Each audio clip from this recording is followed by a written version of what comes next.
ان الحمد لله نحمده ونستعينه ونستغفره ونعوذ بالله من شرور انفسنا ومن سيئات اعمالنا من يهده الله فلا مضل له ومن يضلله فلا هادي له واشهد ان لا اله الا الله وحده لا شريك له واشهد ان محمدا عبده ورسوله اما بعد فان خير الحديث كتاب الله وخير الهدي هدي محمد صلى الله عليه وسلم وشر الأمور محدثاتها وكل محدثة بدعة وكل بدعة ضلالة وكل ضلالة في النار.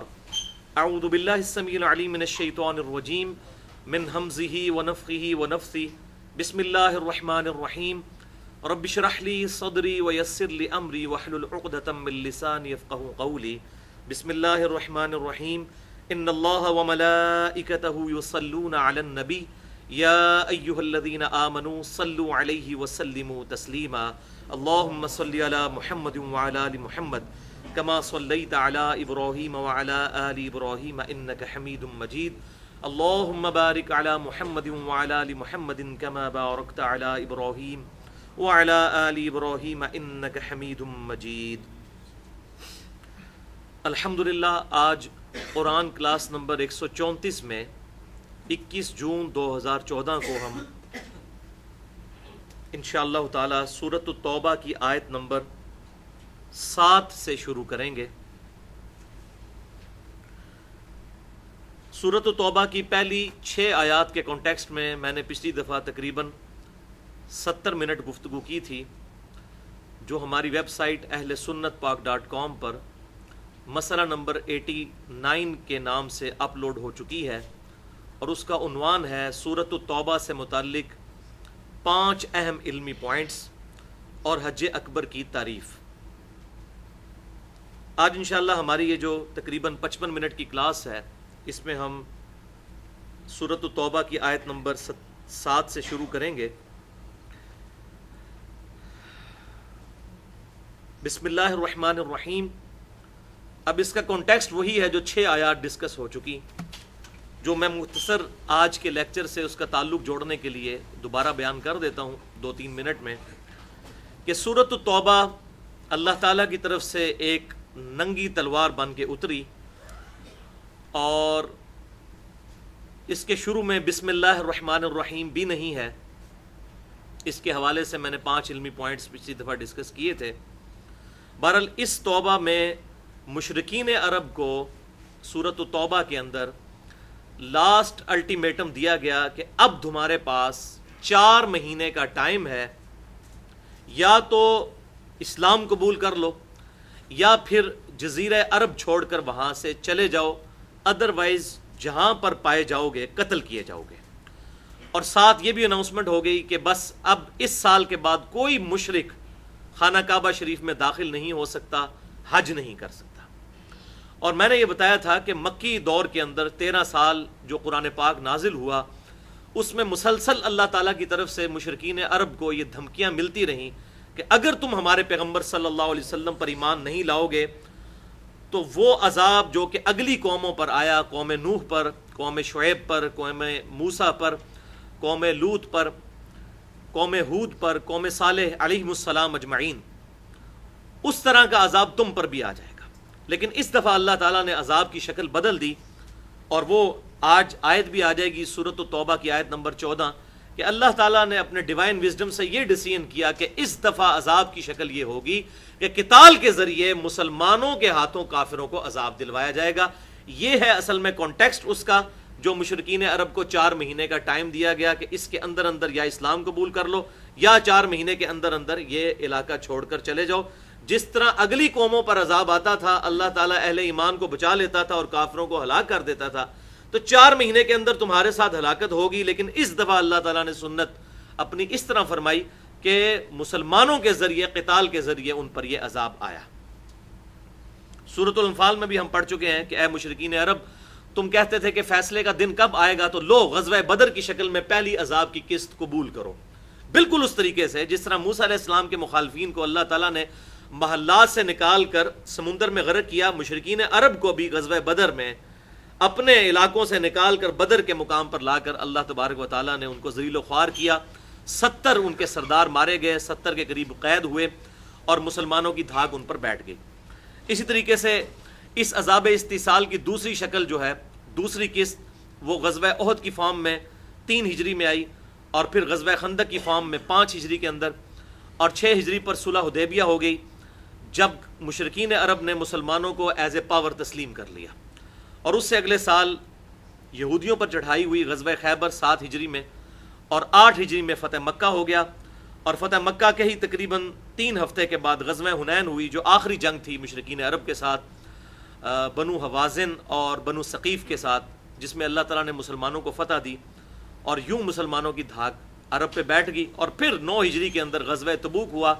انٹرنیشنل لیول پہ مسلمانوں کی دھاک پوری دنیا کے اوپر بیٹھ گئی، جب رومن امپائر کا ہیڈ جو ہے وہ 1.5 لاکھ کی فوج لے کر آیا، لیکن مسلمان جو مقابلے میں صرف 30,000 تھے آپ صلی اللہ علیہ وسلم کے جانثار صحابہ اکرام علیہم رضوان، لیکن وہ دہشت کھا کر وہاں سے بھاگ گیا. بہرحال یہ پوری اس حوالے سے یہ تاریخ بنتی ہے. تو اسی کانٹیکسٹ میں اب مسلمانوں کو ذہنی طور پر تیار کیا جا رہا ہے کہ یہ کفار مکہ کے ساتھ جو تم قتال کرنے جا رہے ہو، یہ کوئی ان پر ظلم نہیں ہے، بلکہ اس کے بیک گراؤنڈ میں تقریباً 21-22 سال کا قرآن نازل ہوا ہے. اتنی لمبی مہلت ان کو ملی، انہوں نے اسلام قبول نہیں کیا. تو جیسا کہ اگلے انبیاء کے کیس میں اللہ تعالیٰ کی یہ سنت ہوتی تھی کہ مشرکین کو، مخالفین کو ہلاک کیا جاتا تھا، تو اب مشرکین عرب نے بھی تو ہلاک ہونا ہے. لیکن اس دفعہ اللہ تعالیٰ نے اپنی سنت اس طرح فرمائی کہ مسلمانوں تمہارے ہاتھوں سے قتال کے ذریعے ان کو قتل کیا جائے گا. وہ تو اللہ تعالیٰ کی بھی رحمت کا غلبہ ہوا کہ الحمدللہ سب کے سب لوگ ہی ایمان لے آئے، وہاں تک نوبت پہنچی نہیں ہے. تو یہ ایک خصوصیت ہے آپ صلی اللہ علیہ وسلم کی قتال کے حوالے سے. اور دوسری خصوصیت یہ کہ اگلے انبیاء کرام علیہ السلام کے معجزات ٹینجیبل فارم میں، فزیکل فینامنا آف نیچر کو توڑنے والے ہوتے تھے. موسیٰ علیہ السلام کو اللہ تعالیٰ نے عصا کا معجزہ دیا کہ وہ پلانٹ کنگڈم کو اینیمل کنگڈم میں بدل دیتے تھے. جب عصا پھینکتے تھے اللہ کے حکم سے وہ اژدہا بن جایا کرتا تھا. عیسیٰ علیہ السلام مردوں کو زندہ کر دیتے تھے. اس کے علاوہ ان کے 4 اور معجزات سورۃ المائدہ میں، سورہ ال عمران میں ذکر ہوئے. لیکن ہمارے نبی صلی اللہ علیہ وسلم کا کوئی معجزہ جس کی بنیاد پر اعلان دعوی نبوت ہو، وہ کوئی ٹینجیبل فارم میں معجزہ نہیں ہے سوائے اس معجزے کے، یہ کتاب اللہ. تو اس دفعہ معجزہ بھی مختلف ہے اور عذاب استیصال کی شکل بھی مختلف ہے. تو اس حوالے سے میں نے سورۃ الانفال کے شروع میں گفتگو کی تھی تقریباً 1 گھنٹے کی، جو مسئلہ نمبر 86 کے نام سے اہل سنت پاک.com پہ اپلوڈ ہو چکی ہے، اور اس کا عنوان تھا قتال اور قرآن، ہمارے محبوب صلی اللہ علیہ وسلم کی 2 خصوصیات جو کسی اور پیغمبر کو نہیں ملی. اس دفعہ معجزہ بھی مختلف اور قیامت تک کے لیے معجزہ. اگلے انبیاء کا معجزہ آج ہم پیش نہیں کر سکتے. کوئی کرسچن ہو یا کوئی مسلمان ہو حضرت عیسیٰ علیہ السلام کے معجزے کی ویڈیو نہیں دکھا سکتا، موسیٰ علیہ السلام کے معجزے کی ویڈیو بھی نہیں دکھا سکتا. لیکن ہمارے محبوب صلی اللہ علیہ وسلم کی نبوت قیامت تک کے لیے ہے. لہٰذا اللہ تعالیٰ نے اس معجزے کو انا نحن نزلنا الذکر وانا لہ لحافظون، اس الذکر یاد دہانی قرآن کو نازل کرنے والے ہم ہیں اور ہم ہی اس کی حفاظت کرنے والے ہیں، اس کو محفوظ کر دیا. اور یہی وجہ ہے کہ آج تیزی کے ساتھ اس کتاب کی وجہ سے اسلام الحمدللہ پوری دنیا میں پھیل رہا ہے. بہرحال اسی کانٹیکسٹ میں اب مسلمانوں کی ذہنی طور پر تیاری کروائی جا رہی ہے، کیونکہ مسلمانوں کی رشتہ داریاں بھی تھیں مشرکین عرب کے ساتھ. بڑا مشکل کام ہے اپنے رشتہ داروں کے خلاف تلوار اٹھانا. تو اب اللہ تعالیٰ مسلمانوں کی برین واشنگ کر رہا ہے اس حوالے سے کہ تیار ہو جاؤ. یہ بہت بڑا ایکٹ ہے، اگرچہ ہوا کچھ نہیں، لیکن مسلمانوں کو اللہ تعالیٰ نے اس حوالے سے جانچا اور ان کا ٹیسٹ فرمایا. بسم اللہ الرحمن الرحیم، سورۃ التوبہ آیت نمبر 7. کیف یکون للمشرکین عہد عند اللہ، مشرکین کا عہد کیوں کر ہو سکتا ہے اللہ کے حضور، وعند رسولہ، اور اس کے رسول صلی اللہ علیہ وسلم کے حضور، الا الذین عاہدتم عند المسجد الحرام، سوائے ان کے کہ جن کا مسجد حرام کے پاس تم سے معاہدہ ہو گیا تھا. اور وہ پچھلی 6 آیات میں بھی گزرا کہ جن کے ساتھ معاہدہ ہو چکا ہے وہ معاہدہ اپنی مدت پوری کرے گا.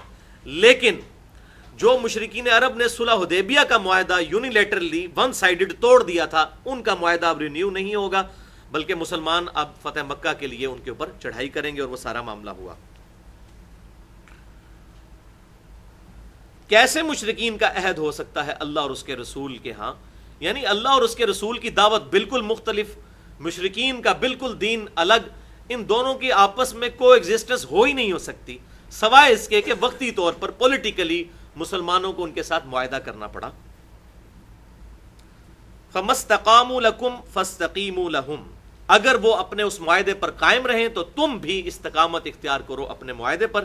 ان اللہ یحب المتقین، بے شک اللہ تعالیٰ پرہیزگاروں سے محبت فرماتا ہے۔ یعنی اگرچہ اب کافروں کے ساتھ معاملات ہو رہے ہیں، لیکن اللہ تعالیٰ فرما رہا ہے انصاف کا دامن نہیں چھوڑنا۔ یہ نہ ہو جس طرح سورۃ المائدہ کے شروع میں بھی آیا 4 نمبر آیت میں، کہ تمہیں مشرکین کی دشمنی اس بات پر نہ ابھار دے کہ تم انصاف چھوڑ دو، جو آج کل وہ جیو والے بھی اپنی ایک سلائیڈ کے اوپر یہ آیت چلا رہے ہیں۔ وہ بیسیکلی کانٹیکسٹ اس کا تھا کہ ایسا نہ ہو کہ تم انصاف اپنا چھوڑ دو۔ اگر تمہاری کسی کے ساتھ دشمنی ہے، اس کا یہ مطلب نہیں ہے کہ اس کی صحیح بات بھی ہے تو اس کو بھی تم نے غلط کہنا ہے۔ انصاف کا دامن نہیں چھوڑنا۔ تو مسلمان کو اللہ تعالیٰ نے یہاں پر بھی کلیئر کٹ بتا دیا کہ اللہ تعالیٰ پرہیزگاروں سے محبت رکھتا ہے۔ اللہ کی محبت میں بھی ناانصافی کسی مشرک کے ساتھ نہیں ہونی چاہیے، رولز اور ریگولیشن کو ضرور فالو کرنا ہے، اور یہی اسلام کی خوبصورتی ہے۔ بیسیکلی اگر مجھ سے آپ پوچھیں، میں نے تو تمام ریلیجنز کی کمپیریٹیو اسٹڈی کی ہے، مجھے اسلام کی سب سے بہترین خوبی یہی لگی ہے کہ اسلام میں انصاف ہے۔ یعنی یہاں پر نہ تو رشتہ داری کا کوئی دھیان ہے، نہ ہی یہاں پر دشمنی میں آپ اس حد تک آگے چلے جائیں کہ ناانصافی کریں، ایسا معاملہ نہیں۔ بخاری اور مسلم کی متفق علیہ حدیث ہے، اسامہ ابن زید کو نبی صلی اللہ علیہ وسلم کی بارگاہ میں سفارش کے لیے ایک فاطمہ نامی عورت کی چوری کے کیس میں بھیجا گیا کہ آپ سفارش کریں، تو آپ صلی اللہ علیہ وسلم اتنے جلال میں آئے کہ آپ ممبر پہ چڑھے، آپ صلی اللہ علیہ وسلم نے خطبہ دیا اور ارشاد فرمایا تم سے اگلی قومیں اسی لیے ہلاک ہوئیں کہ ان کے اشرافیہ کے لیے قوانین الگ ہوتے تھے اور غریب لوگوں کے لیے قوانین الگ ہوتے تھے۔ اللہ کی قسم اگر میری بیٹی فاطمہ بھی چوری کرتی تو میں اس کے بھی ہاتھ کٹوا دیتا۔ یہ ہے انصاف کا نظام۔ تو بے شک اللہ تعالیٰ پرہیزگاروں سے محبت کرتا ہے۔ کیف وَإِن يَظْهَرُوا عَلَيْكُمْ لَا يَرْقُبُوا فِيكُمْ إِلًّا وَلَا ذِمَّةً، اور مشرکین کے معاہدے کو کیوں اللہ تعالیٰ پروسیڈ کرے گا کہ وہ اگر تم پر غالب آ جائیں تو نہ تمہاری کسی رشتہ داری کا خیال رکھیں اور نہ کسی عہد کا۔ اللہ تو ان کے عہد کی پاسداری کرنے کا تمہیں حکم دے رہا ہے، لیکن یہ عہد جب اپنی مدت تک پہنچے گا اس کے بعد رینیو نہیں ہوگا، کیونکہ مسلمانوں کو اب عرب پہ غلبہ ہو چکا تھا فتح مکہ کے بعد۔ اب اگر مشرکین عرب کے ساتھ دوبارہ وہ معاہدے رینیو کیے جاتے تو اس کا مطلب تھا کہ کفر کو پھر پنپنے کا موقع دیا جاتا۔ تو اللہ تعالیٰ نے فرمایا کہ اب کوئی عہد نہیں ہوگا، یہ عہد ہم ضرور پورا کریں گے۔ لیکن دوسری طرف اللہ تعالیٰ نے ان کا آئینہ دکھا دیا کہ انہوں نے آج تک کبھی عہد پورا نہیں کیا، صلح حدیبیہ والا معاملہ بھی انہوں نے توڑا تھا۔ تو یہ ون سائیڈڈ یونیلیٹرلی انہوں نے وہ معاہدہ توڑا، اس کی وجہ سے اللہ تبارک و تعالیٰ نے اسے رینیو نہیں کیا، اور آئندہ کوئی معاہدہ ان کے ساتھ جو پرانے چل رہے ہیں وہ اپنی مدت پوری کریں گے لیکن آگے رینیو نہیں ہوں گے، کیونکہ مسلمانوں تمہیں تو ان کی رشتہ داریاں اور عہد یاد آتا ہے لیکن انہیں کسی چیز کا دھیان نہیں ہے، جب ان کو موقع ملے گا تمہیں نقصان پہنچائیں گے۔ یرضونکم بافواہہم وتأبى قلوبہم، وہ اپنے منہ کی باتوں سے، افواہوں کے ذریعے تمہیں خوش رکھنے کی کوشش کرتے ہیں جبکہ ان کے دل ان باتوں سے انکار کرتے ہیں۔ یعنی اوپر سے کہتے ہیں کہ ہم آپ کے ساتھ ہیں، یہ کریں گے یہ کریں گے، لیکن اندر سے مسلمانوں کی پیٹھ میں جھرا گھونپتے ہیں۔ وَأَكْثَرُهُمْ فَاسِقُونَ، اور ان میں سے اکثر فاسق ہیں۔ اور ان کی خرابی کیا ہے؟ اشتروا بآیات اللہ ثمنا قلیلا، انہوں نے اللہ کی آیات کو بیچ دیا ہے دنیا کے چند ٹکوں کے عوض، تھوڑی سی دولت اور مال کے عوض انہوں نے اللہ کی آیات کو بیچ دیا۔ یعنی ابو جہل اتنا انٹلیکچوئل آدمی تھا کہ زمانہ جاہلیت میں اسے ابو الحکم کہا جاتا تھا، حکمت کا باپ۔ اس سے سارے بڑے بڑے قبائل اپنے مقدمات کے فیصلے کروایا کرتے تھے۔ یہ تو بعید نہیں ہے، یہ تو بات مانی نہیں جا سکتی کہ ابو الحکم کو، ابو جہل کو اسلام کی دعوت سمجھ نہ آئی ہو، سمجھ آ گئی تھی، لیکن اصل میں دنیاوی عہدے کی وجہ سے اس نے اسلام کو قبول نہیں کیا کہ ہم کس طریقے سے بنو ہاشم کی سرداری اپنے اوپر قبول کر لیں۔ حالانکہ یہ سرداری کا معاملہ نہیں تھا، بنو ہاشم میں اللہ تعالیٰ نے پیغمبر کو بھیجا تھا، کسی سردار کو نہیں بھیجا تھا، پیغمبر کو بھیجا تھا، اور پیغمبر کی اطاعت تو واجب ہوتی ہے۔ اسی طریقے سے بڑے بڑے جو سردار تھے، خالد ابن ولید کے جو والد تھے ولید ابن مغیرہ، وہ بھی، ان کو بھی بہت انٹلیکچوئل آدمی تھے، ساری باتیں سمجھ تھیں، اور جب وہ نجی محفلوں میں بیٹھتے تھے وہ کہتے تھے اللہ کی قسم، اللہ کو تو وہ مانتے تھے کہ یہ کلام ایسا نہیں ہے جو انسان کوئی لکھ سکے، اس کا سورس ڈیوائن ہے، لیکن اپنی ضد اور ہٹ درمی اور چودراہٹ اور اپنی امارت کی وجہ سے کہ اتنے لوگ ہمارے فالوور ہیں، اگر ہم ان کے پیچھے چلے پھر ہمارے لیڈر تو پھر نبی بن جائیں گے، ہماری چودراہٹ تو ختم ہو جائے گی، اور ایسے ہی ہوا۔ سیدنا ابوبکر صدیق کو آپ دیکھ لیں، وہ بھی ان چند بڑے سرداروں میں سے تھے کہ جن سے اللہ تعالیٰ کے محبوب صلی اللہ علیہ وسلم پر ایمان لانے سے پہلے زمانہ جاہلیت میں لوگ ان سے فیصلے کروایا کرتے تھے، لیکن اسلام لانے کے بعد سب نے نبی صلی اللہ علیہ وسلم کے سامنے سر تسلیم خم کر دیا۔ تو یہ سب کچھ دنیاوی منصب اور دنیا کی دولت کی لالچ میں انہوں نے کیا، اللہ کی آیات کو بیچ دیا۔ کیا مطلب؟ کہ انہوں نے دنیا کی زندگی خرید لی اللہ کی آیات دے کر، یعنی یہ سودا انہوں نے کتنا برا کیا۔ ہونا تو یہ چاہیے تھا کہ دنیا کی زندگی دے دیتے، اللہ کی آیات لے لیتے اور آخرت کی زندگی کما لیتے، لیکن انہوں نے دنیا کی زندگی کمائی اور آیات کے عوض، یعنی آیات بیچ دی، نہیں لی، بلکہ دنیا کی زندگی کو انہوں نے پرائورٹی دی۔ فصدوا عن سبیلہ، پس انہوں نے روکا لوگوں کو بھی اللہ کے راستے سے۔ انہم ساء ما کانوا یعملون، تو بے شک کتنے ہی برے اعمال ہیں جو وہ کرتے ہیں۔ لا یرقبون فی مؤمن الا ولا ذمہ، یہ کسی بھی مومن کی نہ تو رشتہ داری کا لحاظ رکھتے ہیں اور نہ کسی وعدے کا۔ وَأُولَئِكَ هُمُ الْمُعْتَدُونَ، اور یہی لوگ ہیں حد سے بڑھنے والے۔ اب یہ اتنے فتوے ان پر اس لیے آ رہے تھے کہ انہوں نے بہت بڑا ایک معاہدہ ہوا تھا، صلح حدیبیہ والا، توڑ دیا تھا، تو اللہ تعالیٰ نے کہا کہ آئندہ بھی یہ اسی طرح کرتے رہیں گے، اور اس میں کئی مسلمان شہید بھی ہو گئے تھے، لہٰذا اب ان سے نیا معاہدہ نہیں ہوگا اور نہ اس کو رینیو کیا جائے گا، کیونکہ ابو سفیان نے آ کے منت کی تھی آپ صلی اللہ علیہ وسلم کو کہ صلح حدیبیہ والا معاہدہ جو ہمارے ایک قبیلے کی وجہ سے ٹوٹ گیا، آپ اس کو دوبارہ رینیو کریں، لیکن آپ صلی اللہ علیہ وسلم نے اس بات کو نہیں مانا۔ کیوں؟ کہ مسلمانوں کا پلڑا بھاری ہو چکا تھا، اس وقت تو وقتی طور پر کمپرومائز کرنا پڑا، لیکن اب کمپرومائز کرنے کا مطلب یہ تھا کہ کافروں کو پھر جمع ہونے کا موقع دے دیا جاتا، اس لیے ابو سفیان کی وہ منت اور سماجت قبول ہی نہیں کی، حتیٰ کہ بڑا حیران کن واقعہ ہوا، بڑا مشہور واقعہ تاریخی کتابوں میں، سیرت النبی کی کتابوں میں ملتا ہے صلی اللہ علیہ وسلم، کہ ابو سفیان کی جو بیٹی تھیں سیدہ ام حبیبہ رضی اللہ تعالی عنہا، جو حضرت امیر معاویہ رضی اللہ تعالی عنہ کی بہن تھی، وہ بہت پہلے اسلام لا چکی تھی۔ حضرت امیر معاویہ رضی اللہ تعالیٰ عنہ اور ابو سفیان رضی اللہ تعالیٰ عنہ، یہ لوگ تو فتح مکہ پر معافی مانگ کے مسلمان ہوئے، لیکن ان کی بہن آپ دیکھ لیں، وہ عورت تھی، ان کو بات سمجھ آ گئی، وہ بہت پہلے اسلام لا چکی تھی، اور وہ نبی صلی اللہ علیہ وسلم کی بیوی، ہماری ماں ام المؤمنین۔ تو ابو سفیان نے کوشش کی کہ اب کس طریقے سے میری بیٹی جو نبی صلی اللہ علیہ وسلم کی بیوی ہے، ان کے ذریعے کو میں سفارش ڈلوا لوں کہ صلح حدیبیہ والا جو معاہدہ ہمارے ایک قبیلے نے توڑ دیا ہے اس کو رینیو کروایا جائے، لیکن وہاں اس کامل مؤمنہ نے آپ صلی اللہ علیہ وسلم کے وفا شار ہونے کا ثبوت دیا، ملنے کے لیے گئے اس سفارش کے لیے، لیکن بات نہیں کر سکے۔ وہاں تو الٹ معاملہ ہو گیا کہ وہ چرپائی پر بیٹھنے لگے، جب ابو سفیان اس وقت تک اسلام قبول نہیں کیا تھا، تو سیدہ ام حبیبہ رضی اللہ تعالی عنہا نے کہا کہ ابا جان ایک منٹ رک جائیے۔ انہوں نے اس چرپائی کے اوپر سے بستر کو لپیٹ دیا اور کہا کہ اب بیٹھیے۔ تو ابو سفیان نے کہا کہ بیٹی یہ بسترہ میرے قابل نہیں ہے یا میں اس بسترے کے قابل نہیں ہوں؟ تو انہوں نے کہا ابا جان آپ اس بسترے کے قابل نہیں، یہ نبی صلی اللہ علیہ وسلم کا مبارک بسترہ ہے۔ تو اب ابو سفیان کا سارا کانفیڈنس لوز ہو گیا، اب بات کیا کریں؟ جب نبی صلی اللہ علیہ وسلم کے ساتھ کمٹمنٹ ایسی ان کی بیوی کی، تو اب کیا سفارش کرتے کہ جی صلح حدیبیہ والی تم اپنے خاوند کے ساتھ سفارش کرو۔ اور یہ بھی مزے کی بات سن لیجئے کہ نبی صلی اللہ علیہ وسلم کے جتنے قریبی رشتے ہیں آپ کو ونس بھی کبھی ایسا نہیں ملے گا، نہ قرآن پاک میں نہ احادیث کی کتابوں میں، کہ کبھی ان رشتہ داروں نے آپ صلی اللہ علیہ وسلم کو اس رشتے کی بنیاد پہ پکارا ہو۔ بخاری اور مسلم کی احادیث اٹھا کے دیکھیں، سیدہ عائشہ جب بھی حدیث روایت کرتی ہیں تو کہتی ہیں قال رسول اللہ صلی اللہ علیہ وسلم، کبھی یہ نہیں کہا کہ میرے خاوند نے فرمایا، نہیں۔ سیدہ فاطمہ روایت کرتی ہیں تو قال رسول اللہ صلی اللہ علیہ وسلم، کبھی یہ نہیں کہا کہ میرے باپ نے فرمایا۔ سیدنا علی رضی اللہ تعالیٰ روایت کرتے ہیں تو کہتے ہیں قال رسول اللہ صلی اللہ علیہ وسلم، رسول اللہ صلی اللہ علیہ وسلم نے فرمایا، کبھی نہیں کہا کہ میرے سسر نے فرمایا۔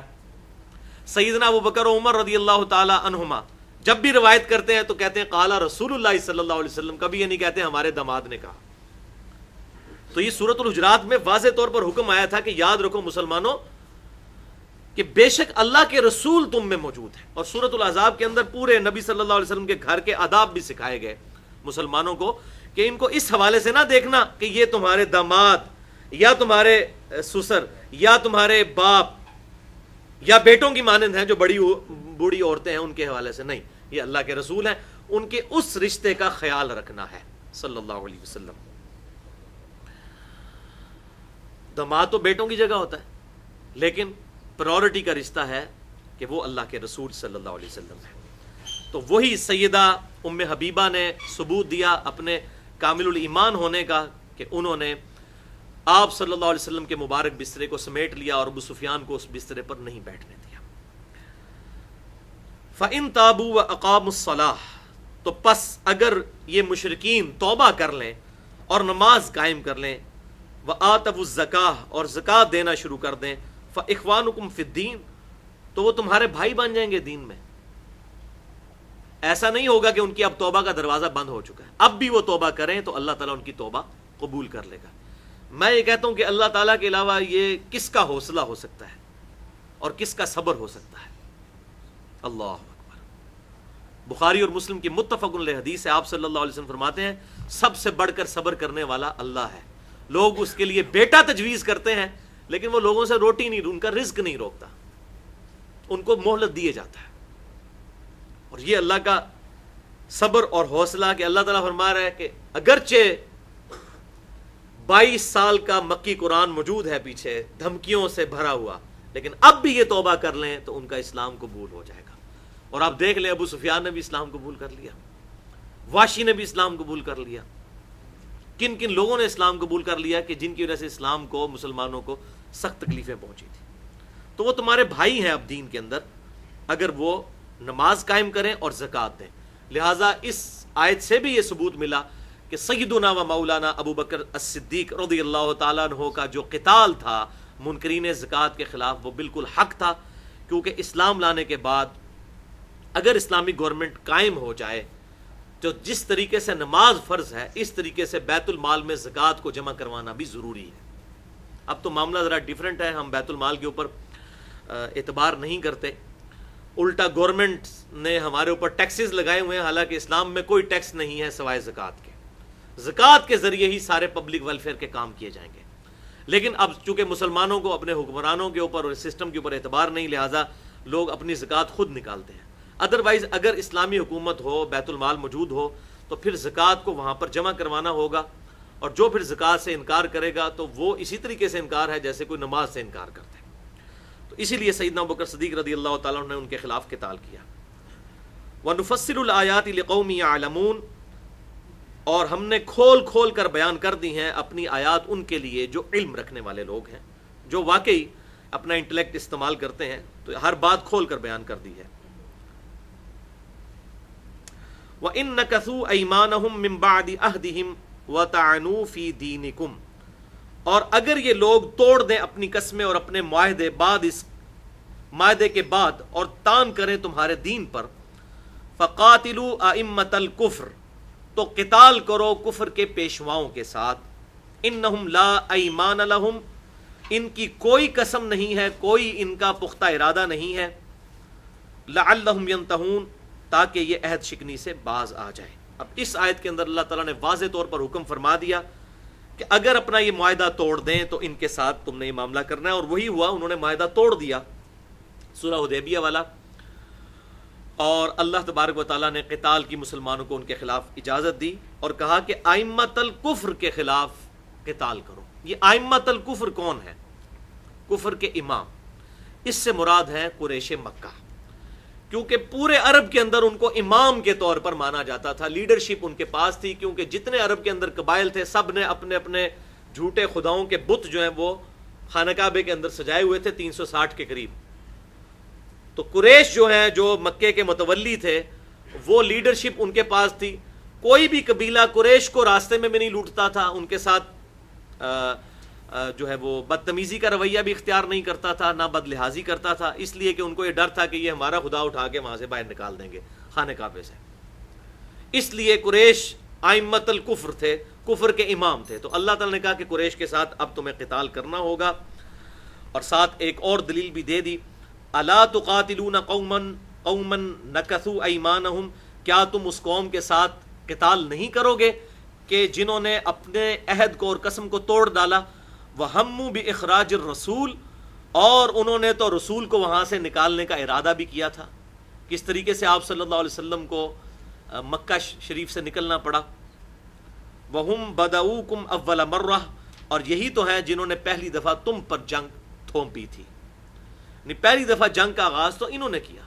اور اگر آپ اس کو پیچھے لے جائیں تو مکی دور کے اندر جب مسلمانوں نے اسلام کی دعوت پھیلانا شروع کی تو مسلمانوں نے کوئی کفار مکہ کو تکلیف تو نہیں دی تھی، دعوت و تبلیغ کا کام کر رہے تھے، لیکن اس کے برعکس کافروں نے مسلمانوں کو تکلیف دینا شروع کی، اور کس بے دردی کے ساتھ مسلمانوں کو مکی دور کے اندر شہید کیا گیا، تبھی تو مجبوراً ہجرت کرنی پڑی۔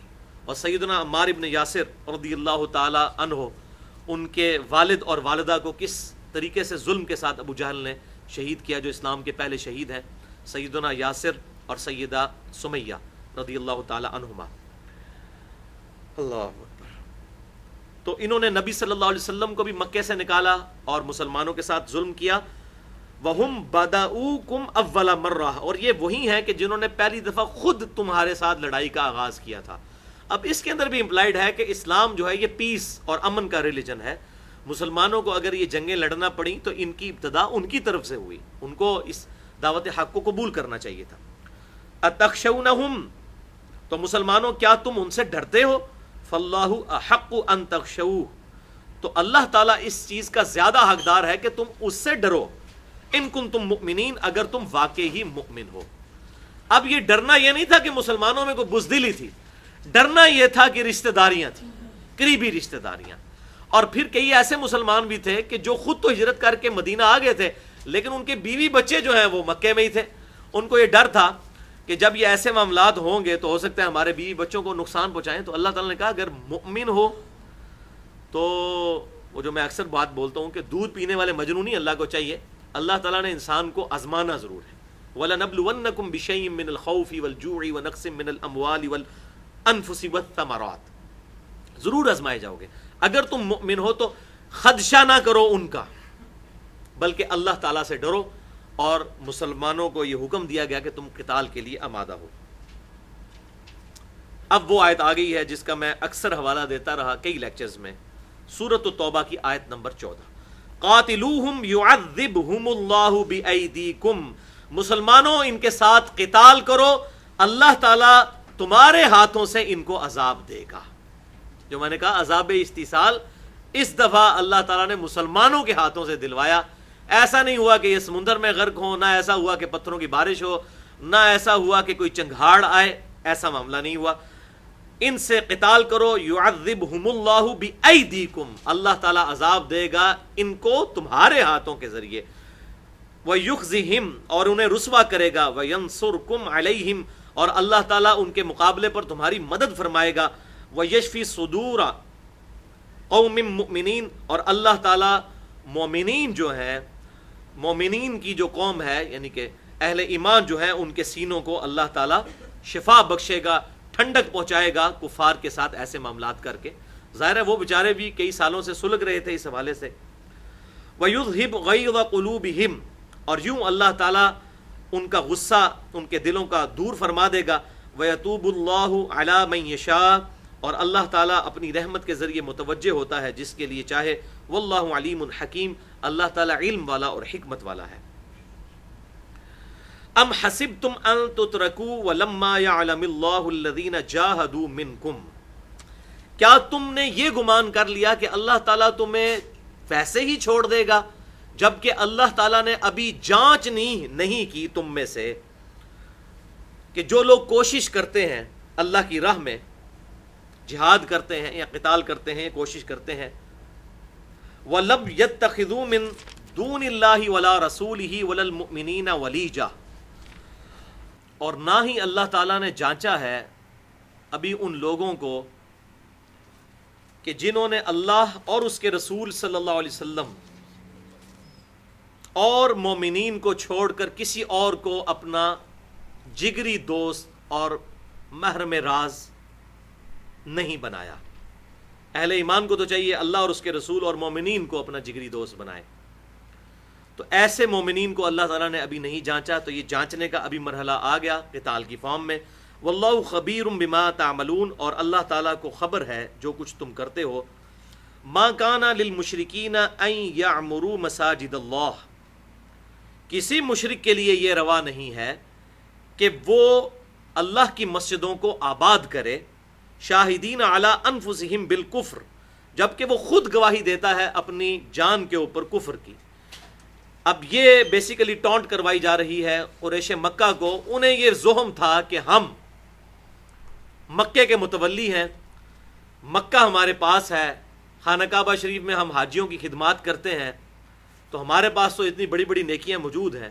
تو اللہ تعالیٰ میں یہ نیکیاں کسی کام کی نہیں ہیں، تم لوگ اللہ اور اس کے رسول پر ایمان تو نہیں لاتے ہو، تو تم لوگ تو حقدار ہی نہیں ہو کہ مسجدوں کے متولی بنو. اور یہ مضمون آگے ذرا اور کھلے گا، آپ دیکھیں. انما یعمر مساجد اللہ من آمن باللہ، بے شک اللہ کی مسجدیں تو وہی آباد کر سکتا ہے صحیح معنوں میں کہ جو ایمان لائے اللہ پر. اچھا، اسے یہ پہلی آیت رہ گئی.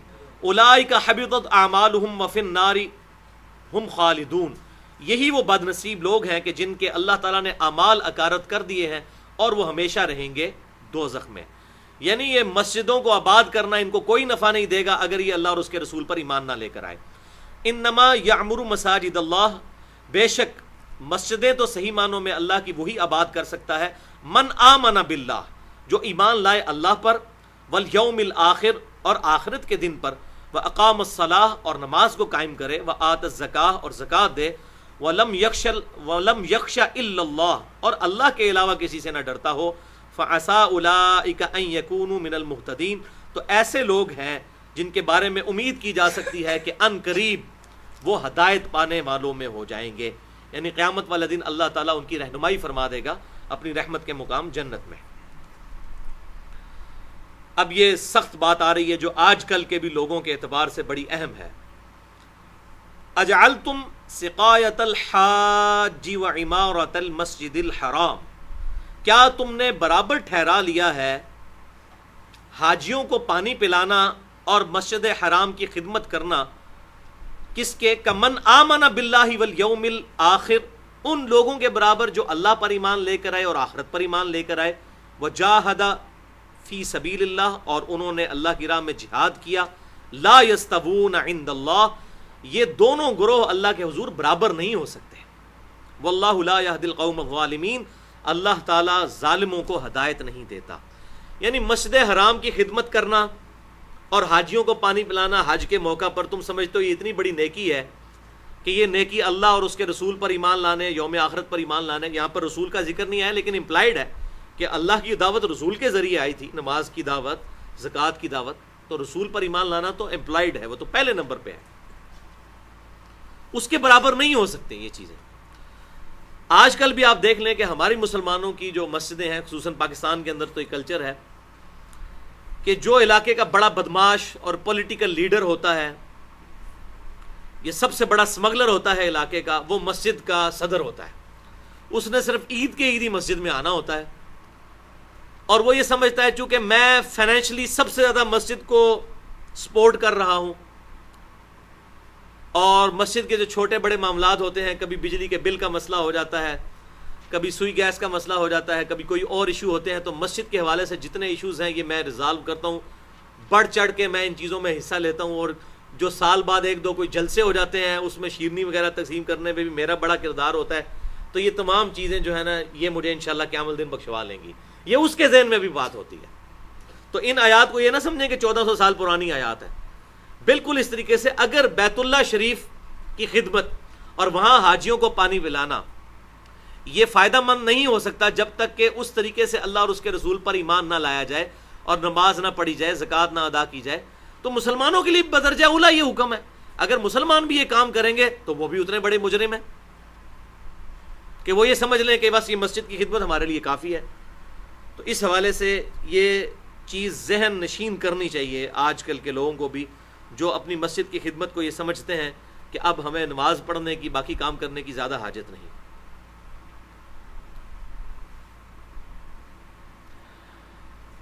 واللہ لا یہدی القوم الظالمین، اللہ تعالیٰ ایسے ظالموں کو ہدایت نہیں دیتا. الذین آمنوا وہاجروا وجاہدوا فی سبیل اللہ باموالہم وانفسہم، وہ لوگ جو کہ ایمان لے کر آئے اور انہوں نے ہجرت کی اور اللہ کی راہ میں کوشش کی، قتال کے ذریعے بھی، نفس کے خلاف جہاد کر کے بھی، باموالہم اپنے مال کے ذریعے، وانفسہم اور اپنی جانوں کے ذریعے. اعظم درجۃ عند اللہ، ایسے لوگوں کا عظیم ترین درجہ ہے اللہ کے حضور. وَأُولَئِكَ هُمُ الْفَائِزُونَ، اور ایسے ہی لوگ ہیں جو اصل میں کامیاب ہونے والے ہیں. کامیابی کا کرائٹیریا یہ ہے. يُبَشِّرُهُمْ رَبُّهُمْ بِرَحْمَةٍ مِّنْهُ، اللہ تعالیٰ خوشخبری دیتا ہے انہیں اپنی رحمت کی. ورضوان، اور اللہ تعالیٰ اپنی رضا کی خوشخبری ان کو دیتا ہے.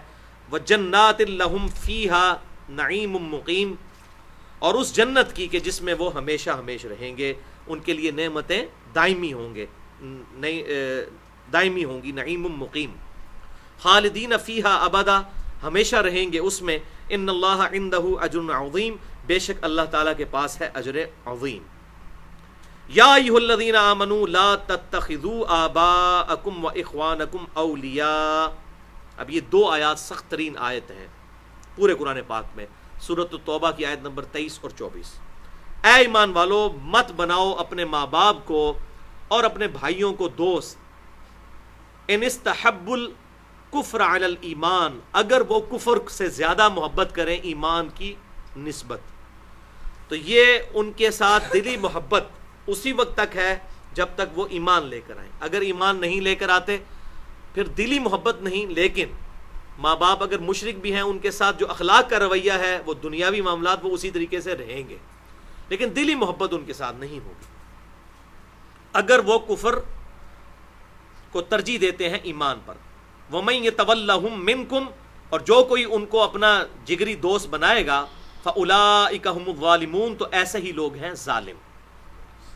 اب آ رہی ہے سخت ترین آیت قرآن پاک کی. اس سے سخت آیت قرآن پاک میں اور کوئی نہیں ہے اس ٹاپک کے اعتبار سے، اللہ اور اس کے رسول کی محبت کے اعتبار سے. سورۃ التوبہ آیت نمبر 24. قل ان کان آباؤکم، اے محبوب صلی اللہ علیہ وسلم فرما دیجئے اے مسلمانوں، اگر تمہارے ماں باپ، اب یہ چیزیں گنتے جائیں، 8 چیزیں اللہ تعالیٰ گنوائے گا کہ اگر ان 8 چیزوں کی محبت اللہ اور اس کے رسول اور اللہ کی راہ میں جہاد کرنے سے بڑھ کر ہو گئی، تو پھر تمہارا بیڑا غرق. یہ 8 چیزیں اے محبوب صلی اللہ علیہ وسلم فرما دو، ان کان آباؤکم، اگر تمہارے ماں باپ، نمبر 1 یہ ہو گیا. نمبر 2 وَأَبْنَاؤُكُمْ، اور تمہاری اولاد، تمہارے بیٹے.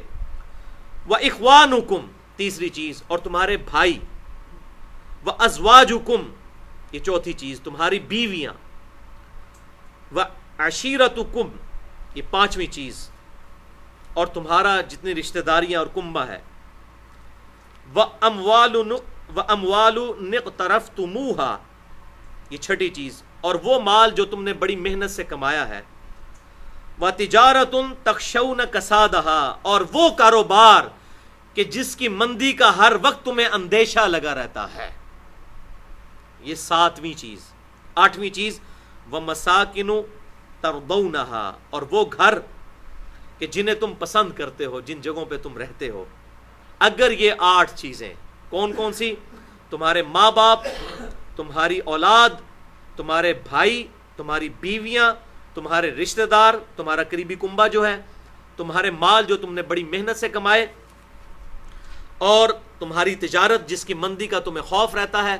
اور 8ویں چیز وہ مکانات جو تم نے بڑی محنت سے اپنے لیے بنائے اور ان میں رہنا تم پسند کرتے ہو. اگر یہ 8 چیزیں احب الیکم من اللہ ورسولہ، اگر یہ تمہیں زیادہ محبوب ہو جائیں اللہ اور اس کے رسول سے، وجہاد فی سبیلی، اور اللہ کی راہ میں جہاد کرنے سے. جہاد کا میں نے پچھلی دفعہ بتایا تھا کہ جہاد صرف قتال کا نام نہیں ہے، تزکیہ نفس بھی جہاد ہے. ہر وہ کوشش جو شیطان کے خلاف اللہ تعالیٰ کی فیور میں کرنی پڑتی ہے، چاہے وہ گرمیوں میں فجر کی نماز پڑھنا ہو، گرمیوں میں روزے رکھنا ہو، سردیوں میں غسل جنابت اتارنا ہو، کوئی بھی ایسی نیکی جو مشکل سے کرنی پڑتی ہے، وہ کوشش، وہ جہاد ہے اللہ کی راہ میں. اللہ اور اس کے رسول اور اس کی راہ میں کوشش کرنے سے بڑھ کر ہو جائیں. فتربصوا، تو اے پھر مسلمانوں پھر انتظار کرو، حتی یأتی اللہ بامرہ، یہاں تک کہ اللہ تعالیٰ کا حکم آ جائے، حکم عذاب آ جائے. واللہ لا یہدی القوم الفاسقین، اور اللہ تعالیٰ فاسقوں کو ہدایت نہیں دیتا. یعنی جو خود ہدایت نہیں کمانا چاہتے، اللہ تعالیٰ ایسے لوگوں کو ہدایت نہیں دیتا. والعیاذ باللہ تعالی. بھائیو، اس آیت پہ اگر گفتگو کی جائے بہت ٹائم چاہیے. 2 لیکچرز میں نے آلریڈی اس حوالے سے دیے ہیں. ایک پرٹیکولر اسی آیت کے حوالے سے جو مسئلہ نمبر 9 کے نام سے اہل سنت پاک.com پر اپلوڈ ہو چکا ہے. 38 منٹ کی گفتگو ہے. اللہ اور اس کے رسول صلی اللہ علیہ وسلم کی محبت اور اطاعت میں فرق کیا ہے، اس کو میں نے بریف کیا ہے، کیونکہ بعض لوگ صرف محبت پر زور دیتے ہیں، بعض صرف اطاعت پر زور دیتے ہیں، حالانکہ یہ دونوں چیزیں پیرلل میں ضروری ہیں. تو اس آیت کے حوالے سے اور بھی قرآن پاک سے کراس ریفرنسز دے کر اور کئی احادیث بخاری اور مسلم سے میں نے اس میں بیان کی.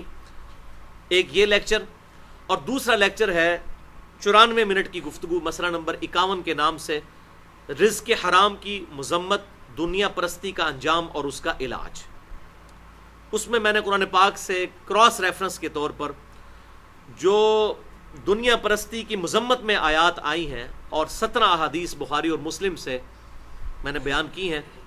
یہاں پر میں 3 احادیث اسی محبت کے حوالے سے بیان کر دوں تاکہ اس مضمون کا یہاں پر اس کے ساتھ انصاف کا تقاضا پورا ہو. پہلی حدیث بخاری اور مسلم کی متفق علیہ حدیث ہے کہ امام کائنات صلی اللہ علیہ وسلم نے ارشاد فرمایا، اس شخص نے ایمان کی حلاوت چکھ لی جس میں 3 خوبیاں موجود ہیں.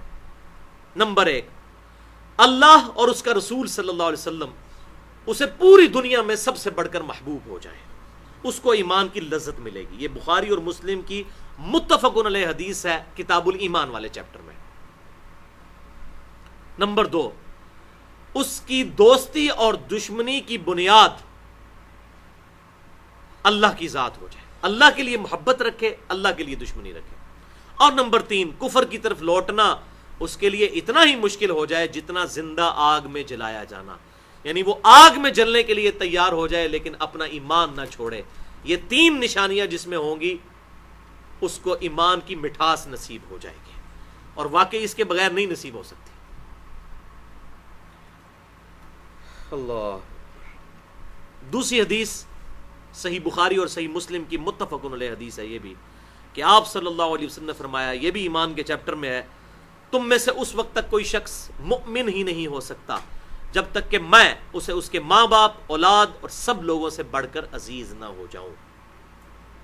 لیکن یاد رکھیے گا یہ عزیز ہونے سے مراد کیا ہے، اور یہ بھی ایک بڑا کمپلیکس ٹاپک ہے، میں کبھی انشاءاللہ اس کو ایڈریس کروں گا. ابھی میں خود بھی اس معاملے میں کافی تحقیق کر رہا ہوں کہ قرآن پاک میں جو اللہ اور اس کے رسول کی محبت کا کنسیپٹ دیا گیا ہے اس کا تعلق جذبات کے ساتھ نہیں ہے بلکہ فرما برداری کے ساتھ ہے،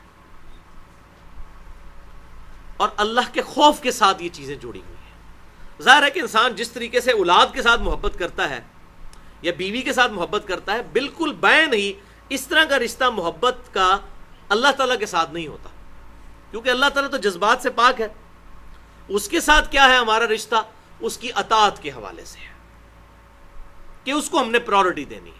اب یہ بھی جو حدیث آئی بخاری اور مسلم کی کہ اللہ اور اس کا رسول سب سے بڑھ کر، جب تک نبی صلی اللہ علیہ وسلم سب سے بڑھ کر محبوب نہ ہو جائیں ایمان مکمل نہیں ہو سکتا. تو اس کا مطلب یہ نہیں ہے کہ ہم نے اپنے جذبات کا اظہار نعروں کے ذریعے کرنا ہے. اس کا مطلب یہ ہے کہ پوری دنیا ایک طرف کھڑی ہو اور آپ صلی اللہ علیہ وسلم کی بات اس کے اپوزٹ ہو تو آپ صلی اللہ علیہ وسلم کی بات کو مانا جائے.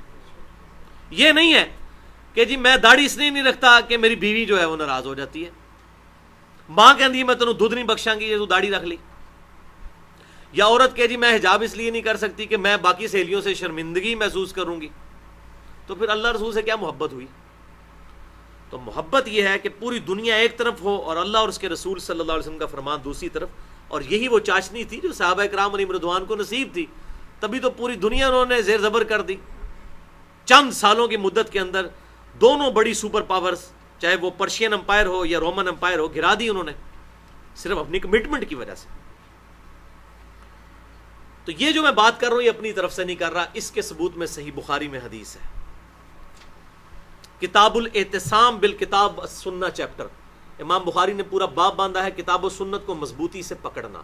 اس باب میں یہ حدیث لے کر آئے ہیں کہ آپ صلی اللہ علیہ وسلم نے ارشاد فرمایا کہ میری پوری کی پوری امت جنت میں جائے گی سوائے اس کے کہ جس نے خود ہی انکار کر دیا۔ تو صحابہ کرام علیہم رضوان نے کہا یا رسول اللہ صلی اللہ علیہ وسلم، کون ایسا ہوگا جو جنت میں جانے سے خود ہی انکار کر دے؟ یہ صحیح بخاری کی حدیث ہے، کوئی افسانہ نہیں پڑھنے لگا میں۔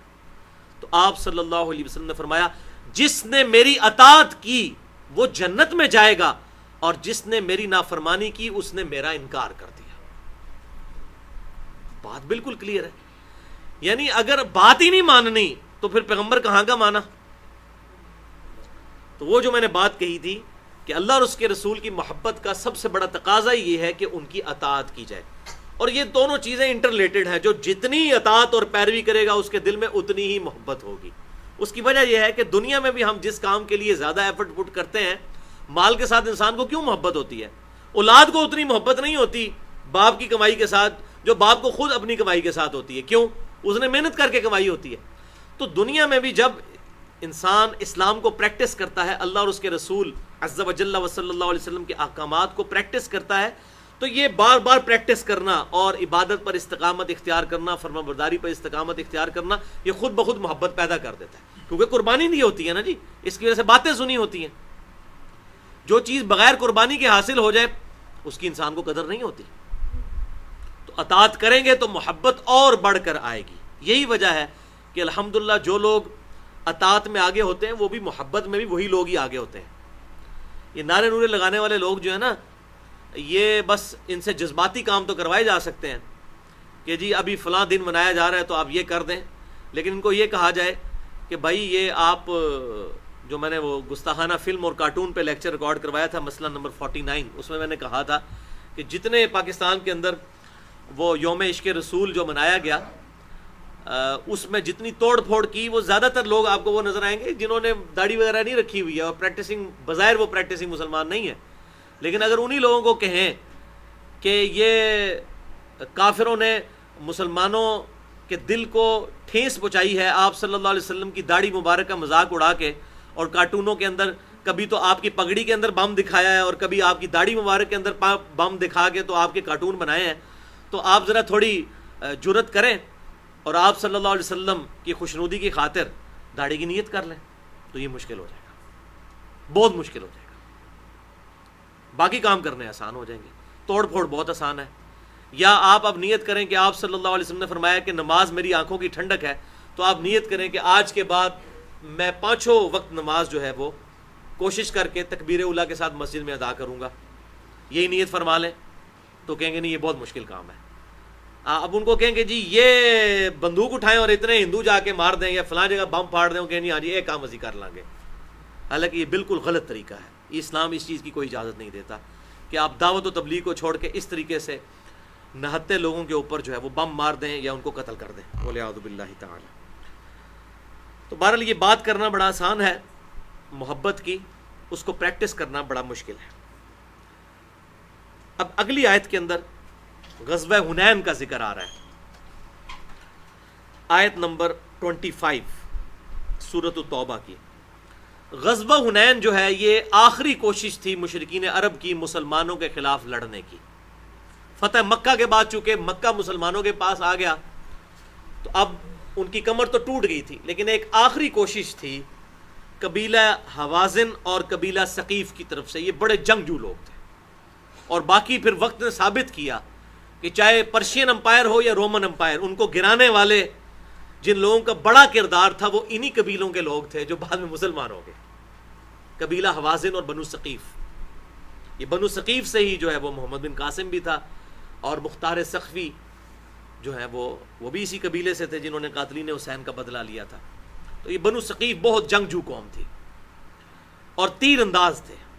اور بخاری اور مسلم کی متفق علیہ حدیث میں نے کئی دفعہ بتائی ہے کہ آپ صلی اللہ علیہ وسلم نے فرمایا کہ طاقت جو ہے وہ رمی میں ہے، پھینکے ہوئے ہتھیاروں میں.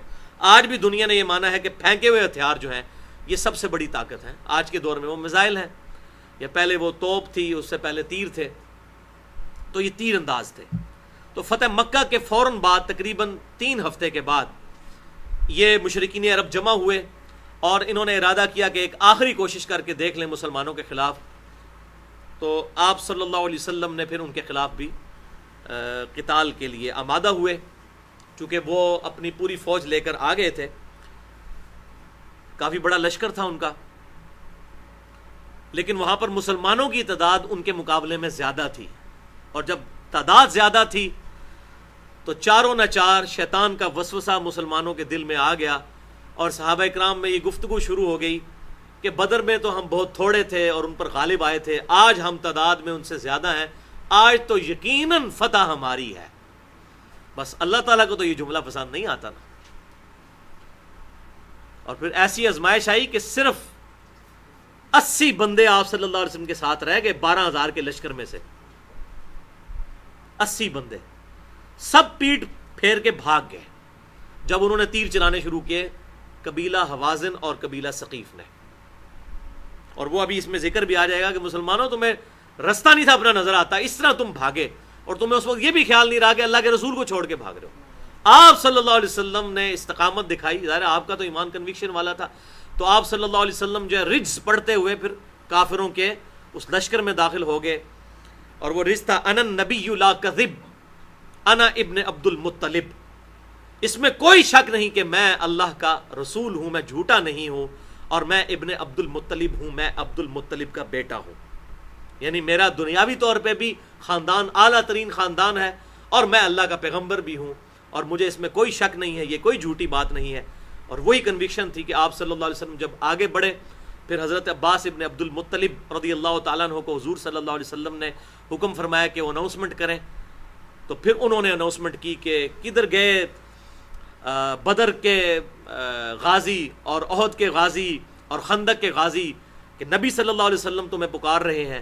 پھر مسلمان جو ہے وہ واپس آئے، اور پھر انہوں نے ہمت جمع کر کے ان پر حملہ کیا، اور اللہ تعالیٰ کی طرف سے غیبی مدد فرشتوں کی شکل میں آئی اور مسلمانوں کو فتح نصیب ہوئی. ورنہ یہ ایک بڑا کرٹیکل موقع آ گیا تھا. اس وقت اگر مسلمان شکست کھا جاتے تو وہ سارا روب جو مسلمانوں کا بن چکا تھا وہ ختم ہو جاتا، بالکل وینش ہو جاتا. تو اس کا ذکر آ گیا یہاں پر غزوہ حنین کا بھی، کیونکہ یہ آخری جنگیں تھیں. آپ صلی اللہ علیہ وسلم کی آخری 2 غزوات ہیں، غزوہ حنین اور اس کے بعد غزوہ تبوک. لقد نصرکم اللہ فی مواطن کثیرہ، بے شک اے مسلمانوں اللہ تعالیٰ نے کئی موقعوں پر تمہاری مدد فرمائی. ویوم حنین، اور حنین کے دن بھی. اذ اعجبتکم کثرتکم فلم تغن عنکم شیئا، جب تمہیں تکبر میں گھمنڈ میں ڈال دیا تمہاری کثرت نے، لیکن تمہاری کثرت نے تمہیں رتی برابر بھی فائدہ نہ دیا. وضاقت علیکم الارض بما رحبت، اور زمین اپنی وسعت کے باوجود تم پر تنگ ہو گئی. ثم ولیتم مدبرین، اور تم مڑے پیٹ پھیرتے ہوئے. سب کے سب بھاگے. وہ تو بخاری اور مسلم اور باقی احادیث کی کتابوں میں ڈیٹیل سے ملتا ہے، سوائے 80 بندوں کے سب کے سب لوگ وہاں سے بھاگے. کتنے کامل ایمان لوگ تھے. 12,000 میں سے 80 بندے رہ جائیں تو آپ ذرا اندازہ کریں کہ کیا صورتحال بنے گی. تو اس سے یہ بات پتہ چلی، بڑا میں سخت کڑوا جملہ بولنے لگا ہوں، اگر نبی صلی اللہ علیہ وسلم دنیا میں موجود ہوں اور اس وقت کوئی تکبر کا جملہ بولے یا اللہ کی نافرمانی کرے، تو اللہ تعالیٰ اس چیز کی پرواہ نہیں کرتا کہ نبی صلی اللہ علیہ وسلم ان میں موجود ہیں اور ان کو وہ مزہ چکھنا پڑے گا اپنی غلطی کا. آج نبی صلی اللہ علیہ وسلم ہم میں موجود بھی نہیں، اللہ کی جنتوں میں زندہ ہے. آج اگر ہم کوئی ایسی ایکٹیویٹی پرفارم کرتے ہیں تو ہمیں وہ بینیفٹ بھی حاصل نہیں ہے. ڈرنے کا مقام ہے. اور میں سمجھتا ہوں یہ بھی ایک تکبر کی بہت بڑی شکل ہے جو مسلمانوں کے ذہنوں میں علماء نے ڈال دی ہے کہ بس یہ ہم نے کلمہ پڑھا ہے، ہم نے تو جنت میں جانا ہی جانا ہے، جو مرضی ہو جائے، کچھ بھی ہے اللہ تیرے محبوب کی امت سے ہے. چور ہیں، ڈاکو ہیں، بدماش ہیں، حرام خور ہیں، ہم نے تو اپنی غلطیاں کوئی نہیں ٹھیک کرنی، ہم نے تو نماز کوئی نہیں شروع کرنی، اے اللہ ہمیں اسی طریقے سے قبول کر، جو کچھ بھی ہے اللہ روڑی کوڑی جو کچھ بھی ہے تیرے محبوب کی امت سے، بس اسی وجہ سے ہمیں معاف کر دے، ادروائز اساں کو نہیں بندے دا پتر بننا۔ یہ گھمنڈ ہمارے اندر آ چکا ہے مسلمانوں کے اندر۔ اب مجھے بتائیں اگر یہ کافر کوئی سن لے ہماری بات، آپ ذرا اپنے آپ کو کسی کرسچن اور جو کے سامنے رکھ کے دیکھیں نا، اس کے ذہن سے سوچیں کہ ہم اسے کہیں کہ تو نے تو جانا ہی دوزخ میں ہے، اور میں نے تو جنت میں جانا ہے، میں چاہے ٹریفک سگنل توڑ دوں، میں کسی کو ناحق قتل کر دوں، میں جس کو جو مرضی کر دوں، میں نے تو جانا ہی جنت میں۔ وہ کہے گا یار یہ کون سا ریلیجن ہے؟ تو یہ ہم نے خود اپنی انٹرپریٹیشن کی ہوئی ہے، یہ بھی بات یاد رکھیے گا۔ این ممکن ہے کہ اللہ تعالیٰ کسی کی غلطیوں اور فسق کی وجہ سے موت سے پہلے اس کا ایمان ہی سلب کر لے، تو اس کا سٹیٹس تو پھر وہی ہوگا نا آخرت میں، وہ کلمہ بھی جو جس پہ اس کو ناز تھا وہ بھی چھن جائے اس سے۔ صحیح مسلم میں حدیث ہے جس نے ملاوٹ کی وہ میرا امتی نہیں ہے۔ کدھر جا کے کھڑے ہوں گے؟ کیا ملاوٹ نہیں کر رہے لوگ؟ صرف دودھ میں ملاوٹ نہیں، ہر چیز کے اندر، دین میں بھی ملاوٹ کی ہوئی ہے، کس لیول کی ملاوٹ کر دی ہے، والعیاذ باللہ تعالی۔ تو مسلمانوں، جو تمہیں گھمنڈ ہوا حنین کے موقع پر، تو تمہاری کثرت نے تمہیں کوئی فائدہ نہیں دیا، اور زمین اپنی وسعت کے باوجود تم پر تنگ ہو گئی اور تم پیٹ پھیر کر بھاگ گئے۔ ثم انزل اللہ سکینتہ علی رسولی، پھر اللہ تعالیٰ نے اپنی سکینت نازل کی، خاص رحمت اپنے رسول پر، وعلی المؤمنین اور اہل ایمان پر، وانزل اور اللہ تعالیٰ نے نازل کیا جنودا لم تروہا، ایسے لشکر جو تمہیں نظر نہیں آتے تھے، یعنی فرشتوں کے لشکر نازل ہوئے، وعذب الذین کفروا اور اللہ تعالیٰ نے کافروں کو عذاب دیا، وذالک جزاء الکافرین اور یہی ہے کافروں کی جزا۔ ثم یتوب اللہ، پھر اللہ تعالیٰ نے تمہاری طرف توجہ فرمائی رحمت کے ذریعے، من بعد ذالک اس کے بعد، علی من یشاء جس کے لیے چاہا، واللہ غفور رحیم اور اللہ تعالیٰ بخشنے والا مہربان ہے۔ تو اللہ تعالیٰ اپنی توبہ اور رحمت والی نظر فرماتا ہے جس کے لیے چاہتا ہے، بے شک وہ بخشنے والا مہربان ہے۔ یا ایھا الذین آمنوا، اے ایمان والو، انما المشرکون نجس، بے شک مشرک جو ہے ناپاک ہیں، فلا یقربوا المسجد الحرام، تو وہ مسجد حرام کے قریب بھی نہ پھٹکیں، بعد عامہم ھذا، اس سال کے بعد۔ یہ وہی بات ریپیٹ ہو گئی کہ اس سال کے بعد اب دوبارہ کبھی کوئی مشرک حج کرنے کے لیے نہیں آ سکتا، مکے میں داخل نہیں ہو سکتا۔ وَإِنْ خِفْتُمْ عَيْلَةً فَسَوْفَ يُغْنِيكُمُ اللَّهُ مِنْ فَضْلِهِ إِنْ شَاءَ، اور اگر تمہیں اندیشہ ہو تنگ دستی کا تو اللہ تعالیٰ تمہیں اپنے فضل و کرم سے غنی کر دے گا۔ ان اللہ علیم حکیم، بے شک اللہ تعالیٰ علم والا اور حکمت والا ہے۔ قاتل الذین لا یؤمنون باللہ، قتال کرو ان لوگوں کے ساتھ کہ جو ایمان نہیں لاتے اللہ پر، ولا بالیوم الآخر اور نہ آخرت پر، ولا یحرمون ما حرم اللہ ورسولہ اور وہ اس حرمت کا خیال نہیں رکھتے جو اللہ تعالیٰ نے ٹھہرائی ہے اور اس کے رسول نے، ولا یدینون دین الحق اور نہ دین کو وہ قبول کرتے ہیں سچے دین کو، من الذین اوتوا الکتاب چاہے وہ لوگ اہل کتاب میں سے ہی ہوں، حتی یعطوا الجزیۃ یہاں تک کہ وہ اپنے وہ جزیہ دے دیں، عین یا دیوں اپنے ہاتھوں سے، وہم صاغرون اور وہ مغلوب حالت میں رہیں۔ یہ ہے آیت نمبر 29 سورۃ التوبہ کی، جس میں اللہ تعالیٰ نے واضح طور پر اعلاء کلمۃ الحق کے اعتبار سے مسلمانوں کو گائیڈ لائن دے دی کہ مسلمانوں اپنا قتال جاری رکھو گے کافروں کے خلاف، اہل کتاب جیوز اور کرسچنز کے خلاف۔ اسی کے بنیاد پر پھر خلفائے راشدین کے دور میں پرشین امپائر اور رومن امپائر کے اوپر یہی شرائط رکھی گئیں کہ یا تو وہ ایمان لے آئیں یا پھر وہ جزیہ دیں، اور اگر یہ نہیں پھر قتال کے لیے تیار ہو جائیں۔ لیکن یہ بات یاد رکھیے گا، یہ دعویٰ صرف وہی کر سکتا ہے خلیفۃ المسلمین جس نے اپنے دور حکومت کے اندر، اپنے علاقے کے اندر انصاف کا نظام قائم کیا ہو، اور وہ صرف خلفائے راشدین تک ہی تھا۔ بعد میں جتنی فتوحات ہوئیں الا ماشاء اللہ چند ایک کو چھوڑ کے، زیادہ تر وہی دنیا پرستی کی وجہ سے ہوئیں کہ مسلمانوں کو چونکہ غلبہ ہو گیا تھا، جس طرح آج امریکہ سپر پاور ہے اور پوری دنیا کو دھمکی دے رہا ہے، مسلمانوں کو محنت کے ذریعے ایک وہ حکومت مل گئی، اس کے بعد پھر وہ جہاں چاہے وہ دوڑتے رہے. وہ ساری فتوحات ان کی اسلامی فتوحات نہیں ہے سوائے خلفائے راشدین کے، کیونکہ انہوں نے اپنے دور کے اندر اپنے علاقوں کے اندر امن کا اور انصاف کا نظام قائم کیا. وہ یہ حق رکھتے تھے، وہ کیسر و کسرا کو کہہ سکتے تھے کہ یہ ظلم کا نظام ختم کرو. لیکن جن لوگوں نے پھر مسلمانوں پر بنو امیہ اور بنو عباس جنہوں نے ظلم کیے، اور باپ مرتا تھا اور پھر اس کا بیٹا حکمران بنتا تھا اور اس کو وراثت بنا دیا، ان کو کوئی حق نہیں ہے کہ وہ کافروں کے اوپر حملہ کریں. لہٰذا ان لوگوں نے جو بعد میں جتنی فتوحات کی وہ مسلمانوں کی فتوحات تھیں، اسلام کی فتوحات نہیں تھیں. یہ بات یاد رکھیے گا. اور یہ بات ڈاکٹر اقبال نے پوائنٹ آؤٹ کی ماڈرن دور میں سب سے پہلے، پھر مولانا مودودی کو بات صحیح کھل کے سمجھ آئی کہ اسلام کی ہسٹری سے ہمیں یہ سبق سیکھ لینا چاہیے کہ مسلمانوں کا عروج الگ چیز ہے، اسلام کا عروج الگ چیز ہے. اسلام کا عروج جو ہے وہ 40 ہجری تک تھا. نبی صلی اللہ علیہ وسلم کی وفات کے بعد 30 سال تک، 41 ہجری کے شروع کے 1-2 مہینے شامل کر لیں، اس کے بعد بنو امیہ کا دور یا بنو عباس کا دور 1000 سال تک یہ مسلمانوں کا عروج تھا، اسلام کا زوال ہی تھا.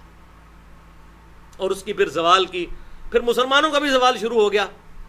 اور اس وقت ہم اپنے اس ورس ترین وقت سے گزر رہے ہیں. اب اسلام کی نشت ثانیہ کا الحمدللہ آغاز ہوا چاہتا ہے، اس حوالے سے کہ ہماری ینگ جنریشن قرآن کی طرف آ رہی ہے اور وہ اپنے ریلیجن کو اسٹڈی کر رہی ہے.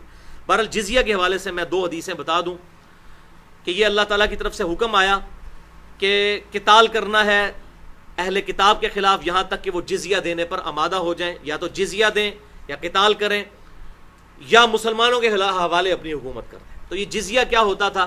صحیح بخاری میں حدیث ہے کہ سیدنا عمر فاروق رضی اللہ تعالیٰ عنہ کو پہلے یہ بات نہیں پتہ تھی. اپنی وفات سے 1 سال پہلے پھر انہوں نے مجوسیوں سے بھی جزیہ لینا شروع کر دیا. جب عبد الرحمن بن عوف رضی اللہ تعالیٰ عنہ نے انہیں حدیث سنائی کہ آپ صلی اللہ علیہ وسلم نے مجوسیوں سے بھی جزیہ لیا ہے، یہ صحیح بخاری میں موجود ہے. بہرحال اس کا پریکٹیکل اپلیکیشن زیادہ تر حضرت عمر کے زمانے میں آئی، جب پرشین امپائر بھی فتح ہوئی اور رومن امپائر جزیہ دینے پہ مجبور ہو گئی. پرشیا تو ایران پورے کا پورا اسلام میں داخل ہو گیا کیونکہ مسلمانوں نے فتح کر لیا. رومن امپائر کے بھی اکثر علاقے مسلمانوں کے پاس آ گئے، لیکن کچھ علاقوں پہ ان کی امپائر قائم رہی سلطنت، وہ جزیہ دینے پر آمادہ ہو گئے. یہ جزیہ کیا ہوتا تھا کہ فی کافر 4 دینار سالانہ جزیہ ہوتا تھا. الموطا امام مالک میں صحیح سند کے ساتھ جلد 1 اور صفحہ 279 پہ حدیث نمبر 623 ہے کہ سیدنا عمر فاروق رضی اللہ تعالیٰ عنہ نے اپنے مبارک دور خلافت میں ہر کافر پر 4 دینار جزیہ مقرر کیا تھا. دینار سونے کا کوائن سکہ ہوتا تھا. اس زمانے میں 2 سکے چلتے تھے، ایک دینار ہوتا تھا جو سونے کا کوائن ہوتا تھا اور ایک درہم جو چاندی کا ہوتا تھا. 10 درہم 1 دینار کے برابر ہوتے تھے، 10 درہم 1 دینار کے برابر. لیکن آج یہ ریشو پروپورشن وہ نہیں رہی. اس وقت دنیا میں سونا ہی ریفرنس ہے کرنسی کا، لہٰذا آج کے اعتبار سے چاہے زکوٰۃ کا نصاب ہو یا اور معاملات وہ سونے کے اعتبار سے دیکھے جائیں گے. اس زمانے میں یہ تھا کہ 20 دینار جس کے پاس ہوتے تھے یا 200 درہم تو اس پر زکوٰۃ واجب ہو جاتی تھی. اس زمانے کے 20 دینار سونے کے 20 سکے آج کا 7.5 تولے سونا بنتا ہے. اس پہ اجماع ہے اور یہ گرامز میں بنتا ہے 87.5 گرام، 87.5 گرام بنتا ہے گولڈ کا آج کے اعتبار سے. جو سونے کا نصاب ہے 20 دینار، یعنی 20 سونے کے کوائن ہوں تو 7.5 تولے سونا بنتا تھا. لہٰذا 4 دینار سالانہ دینا ہوتا تھا، جو آج تقریباً 49,000 روپیہ اگر تولہ سونا ہے تو اس کی قیمت تقریباً 94,000 روپیہ بنتی ہے. کچھ بھی نہیں ہے، یہ سال کا ٹیکس ہوتا تھا. اس کے عوض مسلمانوں کی طرف سے ان کو کیا تھا کہ اگر کوئی باہر سے حملہ کرے گا وہ مسلمان اس کی حفاظت کریں گے. وہ ذمہ ہوتا تھا اور اگر اس کو قتل کیا جائے گا تو اس کا قصاص بھی پھر دیا جاتا تھا. تو یہ سارے، اس سے زیادہ ٹیکس تو میں دے رہا ہوں، 1.5 لاکھ روپے میرا سال کا ٹیکس ہے. تو آج کے اعتبار سے 94,000 روپے کیا چیز ہے؟ اور پورے سال کے لیے مسلمان پھر اس کی حفاظت کریں گے. وہ تو خوش تھے کہ ہمارے حکمران تو ہم سے ٹیکس بھی لیتے تھے، ہم پہ ظلم بھی کرتے تھے، یہ امن کا نظام تو قائم ہوا. تو 4 دینار یا 40 درہم دینے ہوتے تھے، وہ برابر ہی ہوتے تھے اس وقت. آج کل کے اعتبار سے تو صرف ہم دینار کی یا سونے کی فارم میں ہی بات کریں گے. یہ جزیہ ہوتا تھا جو ہر کافر کو اسلامی حکومت میں جمع کروانا پڑتا تھا. پھر اس کے نیگیٹو رزلٹ بھی نکلے کہ سیدنا عمر اور سیدنا عثمان اور سیدنا علی رضی اللہ تعالیٰ عنہ جیسے جب زہد رکھنے والے حکمران دنیا سے چلے گئے تو اس کے بعد لوگوں نے پھر بیت المال کو اپنی ذاتی عیاشیوں اور بدماشیوں کا ذریعہ بنایا، اور پھر کس طریقے سے بیت المال کو لوٹا گیا یہ ایک دردناک داستان ہے بنو امیہ اور بنو عباس کی، اور وہ بخاری اور مسلم کی متفق علیہ حدیث ہے۔ وہ اسی وقت یاد آتی ہے جب آپ صلی اللہ علیہ وسلم نے فرمایا اپنی وفات سے 1 مہینے پہلے غزوہ احد کے شہداء کے اوپر آپ نے دوبارہ نماز جنازہ پڑھی، کیونکہ احد میں بھی مسلمانوں نے دنیا کی لالچ میں جب مال غنیمت سمیٹ رہے تھے تو فتح شکست میں بدلی تھی، حضور نے وہاں پر جا کے خطبہ دیا اپنی وفات سے 1 مہینہ پہلے، بخاری اور مسلم کے الفاظ ہیں، اور کہا کہ مجھے تم سے یہ خطرہ نہیں کہ تم سب کے سب بھی میرے بعد مشرک ہو جاؤ، صحابہ کرام کو خطاب کیا، لیکن مجھے یہ خطرہ ہے کہ تم دنیا کے مال میں پھنس جاؤ گے اور پھر اس مال کے حصول میں ایک دوسرے کو قتل کرو گے، اور جس طرح اگلی قومیں ختم ہوگی تم بھی ختم ہو جاؤ گے، وَلِعَوْذُ بِاللَّهِ تعالی۔ اور یہ معاملات پھر شروع ہوئے سیدنا علی رضی اللہ تعالیٰ عنہ کی شہادت کے بعد، جو ایک دردناک داستان ہے۔ اللہ تعالیٰ سے دعا ہے کہ ہمیں دنیا پرستی کے فتنے سے محفوظ فرمائے، کتاب و سنت کی تعلیمات پر عمل کر کے دوسرے بھائیوں تک پہنچانے کی توفیق عطا فرمائے، جو حق بات کہی میں نے ہمارے دلوں میں راسخ فرمائے، اگر جس بات میں میرے منہ سے کوئی غلط بات نکل گئی تو اسے معاف کر دے۔ سبحانک اللہم و بحمدک، اشہد ان لا الہ الا انت، استغفرک و اتوب الیک، وما علینا الا البلاغ المبین۔